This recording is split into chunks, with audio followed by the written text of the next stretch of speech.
है बच्चों, आज हम लोग फिर से एक बार फिजिक्स के पेपर की ओर चल रहे हैं भाई। और ये 346 VX 2023 346 VX पर विचार करते हैं। इस पेपर में देखें भाई किस तरह से इनके क्वेश्चंस को टेकअप करेंगे, कैसे इनको सॉल्व करेंगे, इसको आपको समझने की ज़रूरत है।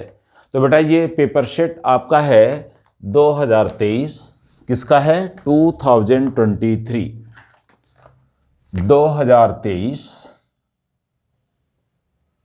आपको दिया है 346 VX 346 VX। इसके क्वेश्चन आप देखो बेटा किस तरीके से इसको हल करेंगे, उसको आपको समझने की जरूरत है। आज हम आपको चर्चा करने चल रहे हैं मल्टीपल चॉइस क्वेश्चन को कैसे टेकअप करेंगे आप। देखो बेटा पहला क्वेश्चन आपको दिया है क्वेश्चन नंबर फर्स्ट का ए आपको दिया गया है। क्वेश्चन नंबर फर्स्ट का ए, इसमें आपसे कह रहा है, क्वेश्चन को जरा सा समझने के बाद मैं आपको क्लियर करा रहा हूं। आपसे बोल रहा है बेटा किसी प्रत्यावर्ती धारा परिपथ में कोई अल्टरनेट सर्किट है, उसमें पोटेंशियल और करंट का इक्वेशंस आपको दिए गए हैं, यानी कि आपको विभवांतर और धारा के इक्वेशंस दिए गए हैं। तो पोटेंशियल और करंट के जो इक्वेशन है क्या है उसको आप देखें। आपको दिया गया है V = 100 साइन और ये आपको दिया 100t। ये इक्वेशन फर्स्ट हो गया मान लो। और धारा का जो समीकरण दिया I = 100 साइन 100t + π/3। आपसे पूछा गया है परिपथ में व्यय शक्ति आप फाइंड कीजिए, आपसे पावर फाइंड करना है। आपका जो क्वेश्चन है क्लियर हुआ। एक क्वेश्चन दिया गया है जिसमें प्रत्यावर्ती वोल्टेज और प्रत्यावर्ती धारा के समीकरण आपको दिए गए हैं। इस परिपथ में व्यय शक्ति की गणना करनी है, आपको पावर फाइंड करना है। तो सबसे पहले देखो बेटा इसमें 4 आपको ऑप्शन भी दिए गए हैं, इसको मैं लिख दे रहा हूं, आप खुद विचार करते रहिए, बाकी तो मैं आपको लगवा रहा हूं। देखो इसमें 4 विकल्प दिए गए भाई। पहला आपको दिया फर्स्ट, इसमें दिया गया है क्या, पहला दिया भाई 10⁴ वाट। सेकेंड ऑप्शन में दिया है बेटा 10 वाट। थर्ड ऑप्शन में दिया क्या बेटा 2.5 वाट। फोर्थ ऑप्शन में आपको दिया गया 5 वाट। आप खुद भी इस क्वेश्चन पर मंथन करें कि किस तरीके से सॉल्व होगा, कैसे इसके व्यय शक्ति की गणना हम करेंगे, कैसे इसमें पावर आप फाइंड करोगे। तो देखिए मैं आपको क्वेश्चन क्लियर करवा रहा हूं, उसको आप समझते चलें। देखो बेटा सबसे पहले आप क्या करोगे, प्रत्यावर्ती वोल्टेज और प्रत्यावर्ती धारा के जो समीकरण होते हैं उसको आप यहां पे लिखोगे और उस इक्वेशन से इन इक्वेशंस की आप क्या करोगे, कंपेयरिंग कराओगे, तुलना कराओगे। क्या कराओगे, कंपेयरिंग कराओगे। तो प्रत्यावर्ती वोल्टेज होता है क्या भाई, V = V0 sin ωt। इससे अगर इक्वेशन 1 की आप कंपेयरिंग कराओगे, किसकी, समीकरण 1 की, तो आपको मिलेगा यहां से क्या, V0 = 100, ओमेगा = बेटा 100। ये बात क्लियर हो गई, यानी कि 100 वोल्ट आपको ये मिल गया, 100 वोल्ट, और फिर आपको ओमेगा की वैल्यू मिल गई 100 रेडियन। दूसरा प्रत्यावर्ती वोल्टेज आपको होता I0 sin ωt + phi। इस इक्वेशन से इस सेकंड इक्वेशन की तुलना कराओगे, किसकी कराओ बेटा, कंपेयरिंग कराओगे सेकंड इक्वेशन जब कंपेयरिंग करा लेंगे I0 की वैल्यू आपको मिल जाएगी। यहां पर देखो भाई इसकी कंपेयरिंग इससे कराओगे तो I0 = हो गया 100 एंड ओमेगा = बेटा 100 एंड phi = π/3। कॉन्सेप्ट क्लियर हुआ। दोनों इक्वेशंस लिख लिया आपने, प्रत्यावर्ती वोल्टेज और प्रत्यावर्ती धारा, दोनों का बारी बारी से हमने क्या कर दिया, कंपेयरिंग कर तुलना कर दी। तुलना करने से आपको V0 I0 की वैल्यू मिल गई और आपको फेज डिफरेंस यानी कलांतर की वैल्यू phi आपको प्राप्त हो गई। अब आपको फाइंड करना है व्यय शक्ति, पावर आपको फाइंड करना है, तो पावर की आप फार्मूला आप यूज कर लो। देखो होता क्या भाई, P equal to V R M S into I R M S cos phi. देखो बेटा, एक नंबर का क्वेश्चन है, जरा गौर करिएगा, मैं एक्सप्लेन करके आपको बता रहा हूं, वहां तो आपको फटाफट शॉर्टकट में लगाना ही है, तेजी के साथ मन में कंपेयरिंग करो, वैल्यू पुटअप करो, तुरंत आंसर आप लीजिए। यहां मैं एक्सप्लेनेशन दे रहा हूं, उसको आप देखते चलिए। अब देखिए यहां पर ध्यान दो, V R M S I R M S cos phi आपको व्यय शक्ति का फार्मूला होता है, लेकिन ना तो वी आर एम एस मालूम है ना तो आई आर एम एस मालूम है, फाई की वैल्यू आपको प्राप्त है। तो आप विचार करें कि वीआरएमएस को हम लिख क्या सकते हैं और आईआरएमएस को क्या लिख सकते हैं। वीआरएमएस और आईआरएमएस को वी नॉट और आई नॉट के फॉर्म में आपको लिखना है यहां। तो वी नॉट की वैल्यू वी नॉट के फॉर्म में वीआरएमएस, देखो ये आपको हमने पढ़ाया है, वीआरएमएस इक्वल टू होता है V not upon root two, IRMS की वैल्यू होती है I not upon root two. ये दोनों वैल्यू आप पुटअप कर दो भाई, तो ये हो जाएगा पी इक्वल टू यहां V not upon root two, I R M S की value I not upon root two cos pi by three. बेटा आप देखें, इसको आप लिख सकते हैं, वी नॉट की वैल्यू बेटा कितनी है आपके पास है 100। वी नॉट की वैल्यू कितनी है, वी नॉट की वैल्यू है 100 और आई नॉट की वैल्यू कितनी है 100। दोनों वैल्यू पुटअप किया जाए तो अब देखो यहां पर आपको मिलेगा क्या, यहां पर मिलेगा कितना, P इक्वल आपको मिल जाएगा, इधर ये हटा रहा हूं भाई, P इक्वल टू मिल जाएगा आपको वी नॉट यानी 100 upon root two, I not की वैल्यू कितनी है 100 अपॉन रूट टू। फिर आप देखो बेटा कॉस फाई की वैल्यू यहां पर कॉस फाई की वैल्यू आपकी है कितनी, पाई बाई थ्री। तो देखो बेटा 100 इंटू 100। एक चीज और आपको ध्यान देना है यहां क्वेश्चन में भाई, क्वेश्चन में जो प्रत्यावर्ती करंट आपको जो दिया है उसको मिली एम्पियर में दिया है। किस में दिया बेटा, मिली एम्पियर में आपको दिया गया है। तो जो यहां करंट मिल रही है वो मिली एम्पियर में है, तो उसको एम्पियर में तो अभी कन्वर्ट करना पड़ेगा आपको। तो आप देखें यहां पर आई नॉट की जो वैल्यू है ये मिली एम्पियर में है, यम मिली एम्पियर, इसको एम्पियर में करंट कन्वर्ट करोगे 100 इंटू 10 पावर माइनस 3 एम्पियर मिलेगा। तो यहां पर आप लिखोगे कितना, इंटू 10 पावर माइनस 3। अब आप देखो यहां से बेटा क्या होगा, 1 2 3, 3 जीरो माइनस 3 से हट जाएंगे, बचाएगा कितना यहां पे 10, रूट टू में रूट टू का मल्टीप्लाई करोगे बचेगा 2, cos पाई बाई 3 cos 60 की वैल्यू कितनी होती है 1/2, आपको मिलेगा 10/4। इसको हल करेंगे तो आपको मिल गया 2.5, 2.5 वाट आपको मिल गया। अब आप देखें आपका ऑप्शन नंबर कौन सा करेक्ट है भाई, तो थर्ड ऑप्शन आपका इसका करेक्ट हो गया। तो आप देखें एक नंबर के क्वेश्चन के लिए इतना मशक्कत आपको करनी पड़ेगी, इसलिए आप प्रैक्टिस करिए हमारे साथ और फिजिक्स को सिंपल बनाइए। जितनी आप प्रैक्टिस करोगे उतने अच्छे से न्यूमेरिकल कर पाओगे, उतने अच्छे से आप डेरिवेशन भी इसके टिकअप कर पाएंगे। तो पेपर को आसान न समझें, ठीक है, इसको सीरियस होकर आप पढ़ें आराम से। तो किसी को कोई प्रॉब्लम इस क्वेश्चन में नहीं होनी चाहिए। सेकंड क्वेश्चन में लेके चल रहा हूं आपके सामने, उसको आप यानी कि पहले का जो मल्टीपल चॉइस क्वेश्चन है उसका सेकंड पार्ट यानी पहले का बी। देखो बेटा ये थोड़ा सा थ्योरी से बिलोंग करता है, उसको आप समझने का प्रयास करिएगा। ये आपका सेकंड का बी, सेकंड के बी में आपसे बेटा बोला गया है, एक आपका जो है क्वेश्चन आपको दिया गया है, चलिए दिया है बेटा, एक निम्नलिखित में सम न्यूट्रॉनिक युग्म क्या होते हैं। सम न्यूट्रॉनिक युग्म कौन कौन से हैं ये आपको यहां से छांटना है। इस क्वेश्चन में, इस सेकंड क्वेश्चन में आपको निकालना है कि सम न्यूट्रॉनिक क्या होते हैं, या इसमें जो दी गई वैल्यू है उसमें कौन सम न्यूट्रॉनिक है ये आपको इसमें बताना है।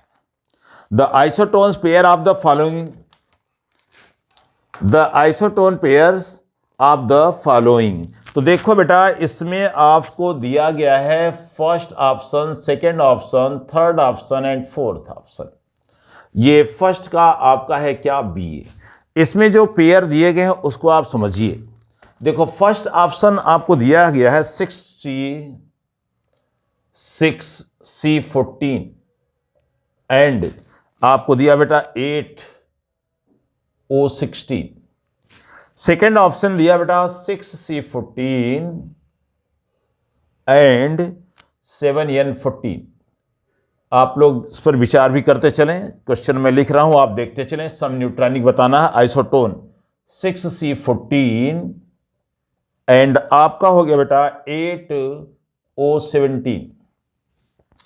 फोर्थ ऑप्शन 6C14 एंड आपको दिया बेटा 7N13। देखो बेटा, सम न्यूट्रॉनिक यानी आपको बताना है क्या यहां पर, सम न्यूट्रॉनिक।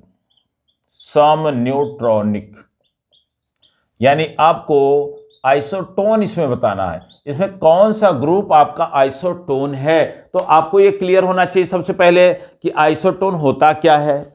जिनमें न्यूट्रॉनों की संख्या समान होगी वो आपका सम न्यूट्रॉनिक यानी आइसोटोन होगा। यानी कि आपको क्या मिलना चाहिए, जिस पेयर में नंबर ऑफ न्यूट्रॉन और इक्वल्स, यानी दोनों में न्यूट्रॉनों की संख्या अगर इक्वल होगी, समान होगी, वो आपका क्या कहलाएगा, आइसोटोन कहलाएगा, सम न्यूट्रॉनिक कहलाएगा। तो न्यूट्रॉनों की संख्या निकालते कैसे भाई, ये तो जानना चाहिए आपको। देखो नंबर ऑफ न्यूट्रॉन्स क्या होता भाई, नंबर ऑफ न्यूट्रॉन यानी कि न्यूट्रॉनों की संख्या क्या होती भाई, न्यूट्रॉनों की संख्या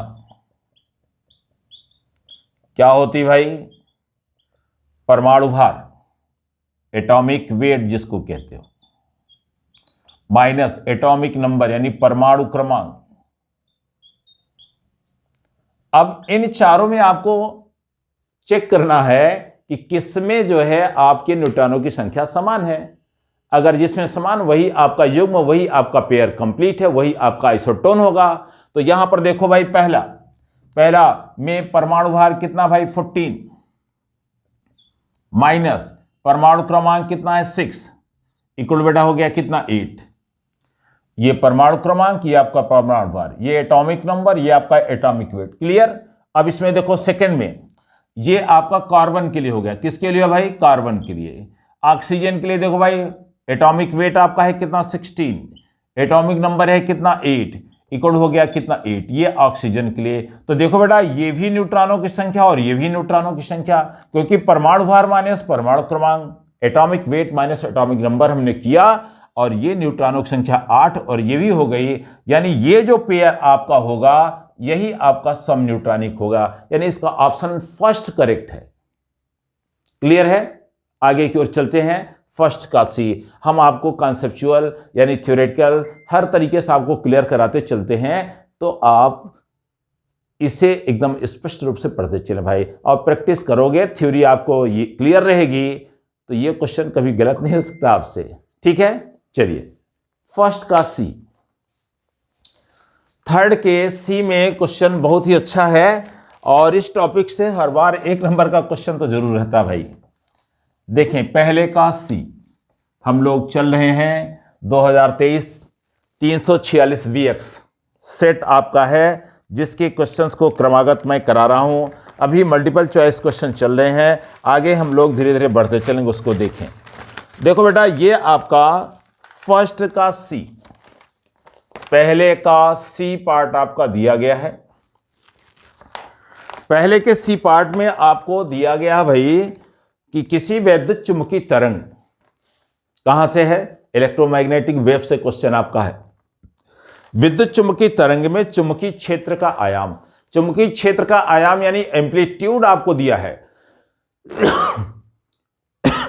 एम्पलीट्यूड ऑफ मैग्नेटिक फील्ड आपको दिया गया है, इसे हम इंडिकेट करते हैं V0 से। एम्पलीट्यूड ऑफ मैग्नेटिक फील्ड आपको V0 की वैल्यू दी गई है, यहां पर आपको 3 × 10⁻⁻10 टेस्ला। ठीक है। अब आपसे पूछ क्या रहा भाई, मैग्नीट्यूड ऑफ इलेक्ट्रिक फील्ड यानी आपको वैद्युत क्षेत्र की तीव्रता का आयाम आपको ज्ञात करना है, E naught equal to find out. एक चीज और देखो बेटा, यहां फ्रीक्वेंसी दी गई है, फ्रीक्वेंसी आपको दी है 10⁻12 हर्ट्ज। अब यहां से आपको 4 ऑप्शन आपको दिए गए हैं, इन चारों ऑप्शंस में आपको मैग्नीट्यूड ऑफ इलेक्ट्रिक फील्ड आपको फाइंड करनी है, और वो दी गई कितनी, ऑप्शन देखें और क्वेश्चन को आप टेकअप भी करते रहें। पहला ऑप्शन दिया भाई 9 वोल्ट प्रति मीटर, सेकेंड ऑप्शन में दिया है 9 × 10⁻² वोल्ट प्रति मीटर, थर्ड ऑप्शन आपको दिया गया है 3 × 10⁻10 वोल्ट प्रति मीटर, फोर्थ ऑप्शन में आपको 3 × 10⁻² वोल्ट प्रति मीटर आपको गिवन में है। ये चारों ऑप्शन आपके सम्मुख दिए गए हैं, इनमें से आपको फाइंड करना है वैद्युत क्षेत्र की तीव्रता यानी वैद्युत क्षेत्र का आयाम, एम्पलीट्यूड ऑफ इलेक्ट्रिक फील्ड आपको फाइंड करना है। इससे रिलेटेड पहले फार्मूले पर विचार करो। एक चीज आपको कंफ्यूज करने के लिए पूरी तरह से दिया इस क्वेश्चन में, यहां डाउट तुरंत हो जाएंगे आप, क्योंकि यहां जो फ्रीक्वेंसी दी है इसकी कोई जरूरत आपको यहां पे नहीं है। तो क्या जरूरत है, इसका एक छोटा सा रिलेशन होता है, आपको जानना होगा। वो रिलेशन है क्या, C = E0/B0। ये फार्मूला बहुत महत्वपूर्ण है, हर बार इससे क्वेश्चन बनता है, एक नंबर ही बनेगा, लॉन्ग तो बनता है लेकिन एक नंबर में बनता है। तो आप देखो यहां से आपको मिल रहा भाई क्या, यहां से आपको ये रिलेशन बन रहा है C = E0 कितना B0, और आपको फाइंड आउट करना है E0।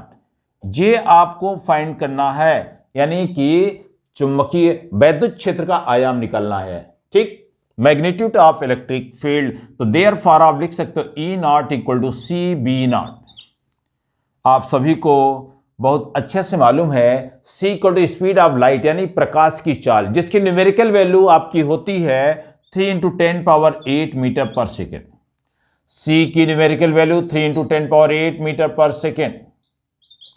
अब B0 की वैल्यू आपको दिया कितना, ये 3 × 10⁻−10 मल्टीप्लाई करोगे बेटा, 3 × 3 = 9, 3 × 3 = 9 × 10⁻8−10, जिसे आप लिख सकते हो E0 = 9 × 10⁻−2। ये वोल्ट प्रति मीटर आपको प्राप्त हो गया। अब तो आप चेक कर सकते हैं कौन सा ऑप्शन करेक्ट है भाई, ऑप्शन नंबर आपका 2 यहां से करेक्ट आ रहा है। सेकेंड ऑप्शन आप इसका करेक्ट होगा। कहीं किसी को कंफ्यूजन है, कहीं इस पॉइंट पे या इस क्वेश्चन में कहीं डाउट हो तो आप जरा बताएं मुझे, और नहीं अभी बता सकते हैं भाई तो आप जो है कमेंट्स करके दे सकते हैं, ठीक है। तो चलिए अगले पार्ट पर चलते हैं। फर्स्ट का डी, पहले का डी, और पहले के डी में आप देखें क्वेश्चन को समझना होगा। यहां पर भी बहुत ही सिंपल क्वेश्चन, लेकिन आपको डराएगा थोड़ा। देखिए ये क्वेश्चन आपका लिया गया है बेटा इलेक्ट्रिक कंडक्टेंस वैद्युत चालन से। क्वेश्चन क्या कह रहा है उसको आप समझने का प्रयास करें। बेटा कहा गया किसी चालक यानी कोई कंडक्टर है जिसे I एम्पीयर की करंट फ्लो हो रही है। I एम्पीयर की करंट फ्लो होने पर उसका जो ड्रिफ्ट वेलोसिटी है, जिसको आप अपवाह वेग कहते हैं, वो कितना v है। क्वेश्चन में लिखते चल रहा हूं। देखो एक आपका करंट यानी चालक तार है जिसमें I एम्पीयर की करंट सप्लाई होने पर इसकी जो ड्रिफ्ट वेलोसिटी है कितना, v है। ये आपकी क्या है बेटा, ड्रिफ्ट वेलोसिटी, जिसको vd से आप इंडिकेट करते हैं। तो पहली कंडीशन आप देखो, ये जो कंडक्टर है, ये जो चालक तार है, इसकी रेडियस को हमने ले लिया r।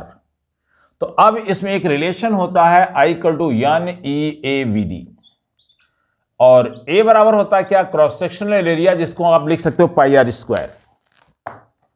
ठीक है, I = NEAVD, इस फार्मूले से सभी लोग अवगत हैं मेरे ख्याल से।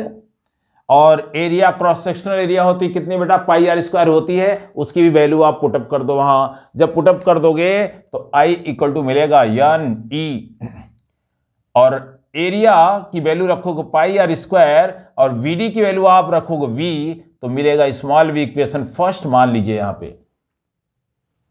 क्लियर। अब दूसरी कंडीशन, अब बोल रहा है भाई यदि उसी धातु के, यानी आपका मेटल वही है, मेटल वही है, लेकिन अब रेडियस कितनी हो, ट्वाइस, कितनी हो गई, 2 गुनी हो गई। अब दूसरा जो कंडक्टर है वो आपने लिया, इसकी जो रेडियस थी पहले की ट्वाइस हो गई, तो कितनी रखेंगे बेटा, 2r हो गई। अब आप देखो करंट आप जो है वही सप्लाई कर रहे हैं क्या, नहीं, ट्वाइस ऑफ करंट, यानी करंट भी आप ट्वाइस, यानी यहां करंट भी आपकी कितनी, 2 गुनी आप प्रवाहित करते हैं।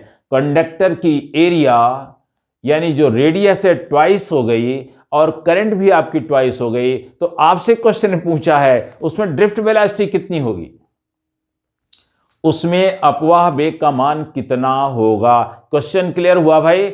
एक कंडक्टर था, तार था, जिसकी रेडियस हमने आर ले लिया, उसमें आई एम्पियर की करंट फ्लो करने पर ड्रिफ्ट वेलोसिटी कितनी थी, वी थी। उसके अकॉर्डिंग इक्वेशन फर्स्ट हमने प्रिपेयर कर लिया।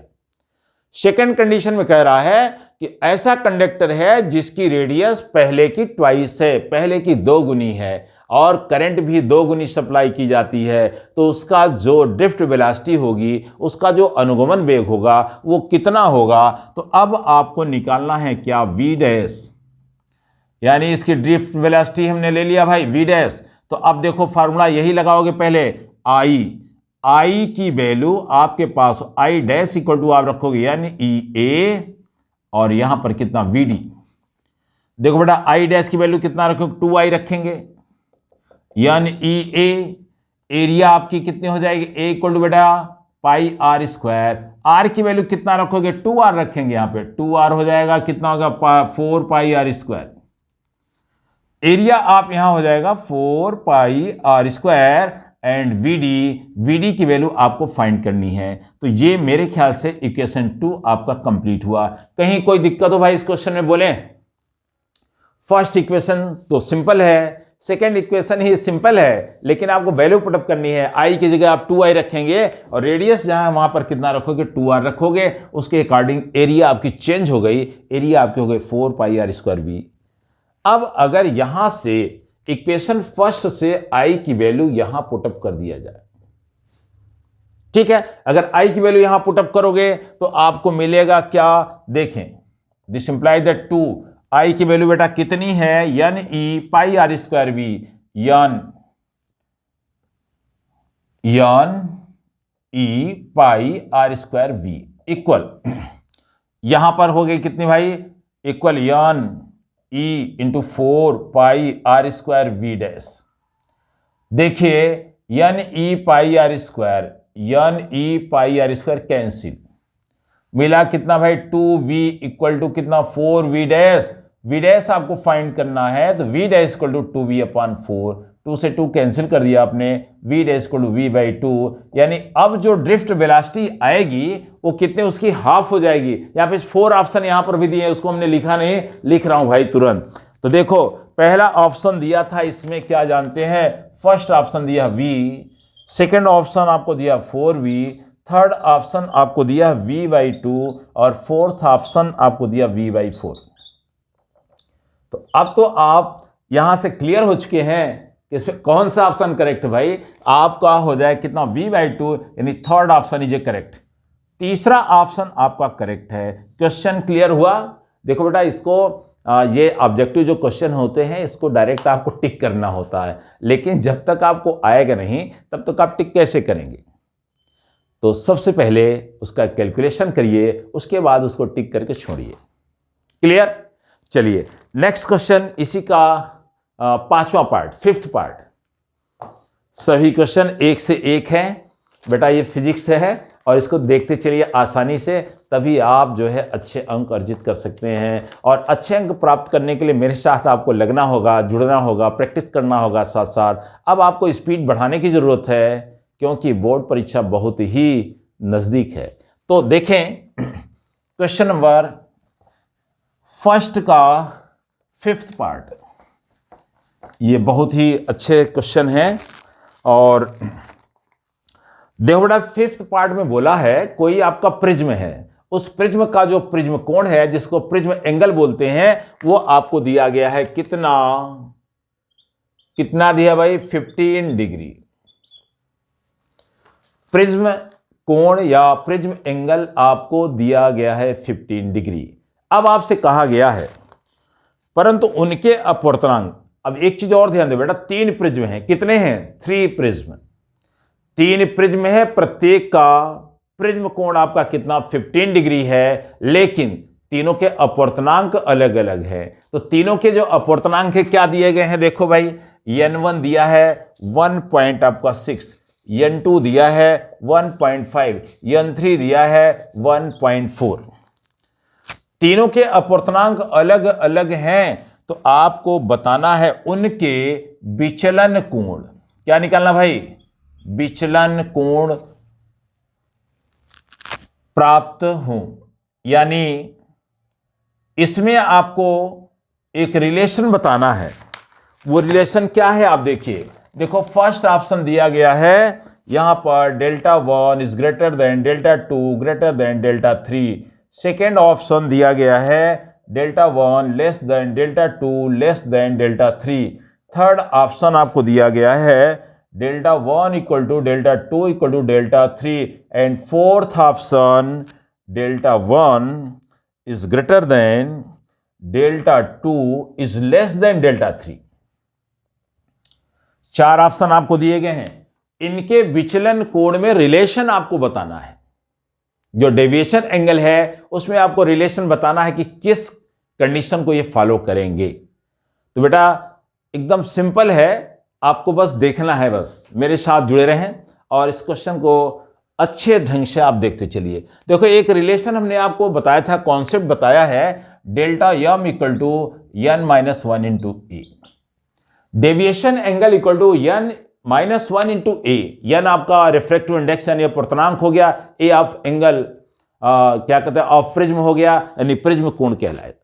अब आप देखो तीनों के लिए Δ1 Δ2 Δ3 आप पहले फाइंड करोगे, आश्वस्त हो जाए कि रिलेशन कौन सा फॉलो करेगा, तब आप क्लियर कर पाओगे। तो सबसे पहले आप निकालो क्या, Δ1 क्या होगा, n-1 इंटू ए। अब देखो बेटा n1 की वैल्यू कितनी है, 1.6 -1 इंटू ए यानी 15, यानी बेटा हो गया कितना, 0.5 इंटू 15 इक्वल टू 7.5। ये आपकी Δ1 की वैल्यू हो गई। Δ2 की वैल्यू फिर निकाल लो भाई, Δ2 equal to n2 -1 into A, n2 की वैल्यू कितनी है, 1.5, सॉरी यहां पे 0.6 आएगा और ये हो जाएगा कितना, 9। ये हो जाएगा 1.5 -1 इंटू ए, ये हो जाएगा कितना बेटा, 0.5 इंटू कितना, 15, यानी इसको लिखो क्या, 7.5। थर्ड आपको हो गया Δ3 n3 -1 इंटू ए, और n3 की वैल्यू कितनी, 1.4 -1 इंटू ए 15, इसको 0.4 इंटू 15, इसको लिखेंगे 6.0। तो देखो बेटा ये आपका हो गया Δ1, यानी Δ1 आ गया 9, ये आपका यानी 9, Δ2 हो गया 7.5 और Δ3 हो गया कितना, 6। तो आपको क्लियर होना चाहिए भाई कि Δ1 is greater than Δ2 is greater than Δ3। ये ऑप्शन नंबर कौन सा भाई, पहला ही है, फर्स्ट ऑप्शन इज करेक्ट। तो देखो इसको देख के भी आप बता सकते हो, लेकिन जब इस तरह क्वेश्चन आप पढ़े होंगे, देखे होंगे, प्रैक्टिस किए होंगे, तब आप तुरंत देख सकते, जिसका रिफ्रैक्टिव इंडेक्स मोर देन होगा यानी बड़ा होगा, उसका डेविएशन एंगल सबसे ज्यादा होगा। उसके अकॉर्डिंग में आप घटते हुए चले जाओ। देखो पहले का आपका रिफ्रैक्टिव इंडेक्स सबसे ज्यादा था इसलिए वो बड़ा हो गया, उसके बाद था ये तो उसके बाद वो बड़ा हुआ, उसके बाद था ये तो उसके बाद ये बड़ा हो गया। इस तरीके से फर्स्ट ऑप्शन इज करेक्ट। अब यहां पे कोई दिक्कत आपको नहीं होनी चाहिए। एक लास्ट क्वेश्चन, पहले प्रश्न का जो है ऑब्जेक्टिव का लास्ट क्वेश्चन आप देखें और उस पर भी आपको विचार करें। देखो बेटा समझने की जरूरत है किस तरीके से इस क्वेश्चंस को आप टेकअप करेंगे। ध्यान दें, ये बहुत ही अच्छा सवाल है, इसको भी आपको समझना ही पड़ेगा। चलिए, आपसे बोला है यदि वास्तविक नति कोण थीटा, नमन कोण आपको दिया गया है थीटा, तो आपको एक रिलेशन मालूम होना चाहिए कि नति कोण आपका जो होता है टेन थीटा इक्वल टू होता है v अपॉन एच। कितना होता है बेटा? v बाई एच आपका होता है क्या? नति कोण। तो जब आपका नति कोण आपका ten theta equal v by H होता है, लेकिन दूसरी कंडीशन आपसे बोला है चुंबकीय याम्योत्तर से अल्फा कोण पर समतल में नति कोण थीटा। दूसरी कंडीशन, उस कंडीशन में अगर ये हो जाएगा theta tan theta equal to v upon H cos alpha. अब आपसे पूछा है क्या भाई, इसमें पूछ रहा क्या? Ten theta dash upon tan theta, इनमें आपको रिलेशन प्राप्त करना है। तो क्या करेंगे? ये 4 ऑप्शन आपको इसमें भी दिए गए हैं। First option sec alpha, second option आपको दिया बेटा कॉस अल्फा, थर्ड ऑप्शन आपको दिया बेटा कोसेक अल्फा, और फोर्थ ऑप्शन आपको दिया कितना? Cot alpha. इन चारों ऑप्शन में देखें भाई कौन सा रिलेशन आपको मिलेगा। देखो एकदम सिंपल सा है भाई, फार्मूला अगर क्लियर है तो आपको तुरंत इसमें रिलेशन मिल जाएगा। सबसे पहले देखो इसको इक्वेशन फर्स्ट मानो और ये इक्वेशन सेकंड हो गया। अब आपको क्या करना भाई? Equation second divided by first, tan theta dash whole by tan theta v upon H cos alpha whole by v by H. v by H आपका कैंसिल हो गया, 1 by cos alpha, cos alpha के लिखो कितना? Sec alpha. Option number first आपका correct. इस तरीके से ये ऑब्जेक्टिव क्वेश्चन आपके कंप्लीट हुए और अभी तक आपके 6 नंबर का काम हुआ भाई, 6 मार्क्स।